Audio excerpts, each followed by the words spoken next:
Hello everyone, welcome to my mini blog.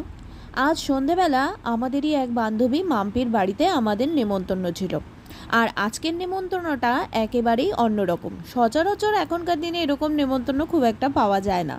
সামনে সাজানো গোছানো জিনিস দেখে তোমরা হয়তো বুঝতেই পারছো, হ্যাঁ, আজকে ছিল আমাদের নাড়ু মোয়া খাওয়ার নেমন্তন্ন। আর সামনে এই দুই কাকিমাকে দেখতে পারছো, আমাদের পাড়ার দুই কাকিমা। এই দুই কাকিমাই বিকেল থেকে মাম্পির বাড়িতে এসে মাম্পিকে নাড়ু মোয়া বানাতে সাহায্য করেছে। এই কাকিমাদের সাথে গল্প করতে করতে দু একটা নাড়ু মোয়া মুখেও দিয়ে দিলাম। দারুণ হয়েছিল চিড়ের মোয়াটা, একেবারে মচমচা। তারপর এক এক করে আমাদের সব বান্ধবীরা এলো তাদের কাজকর্ম সেরে।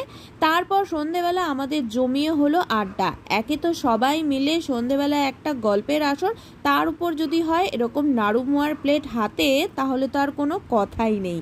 তা আজকে আমাদের সন্ধেটা তো পুরো জমে গেল। তোমাদের কেমন লাগলো অবশ্যই জানিও, পাশে থেকো।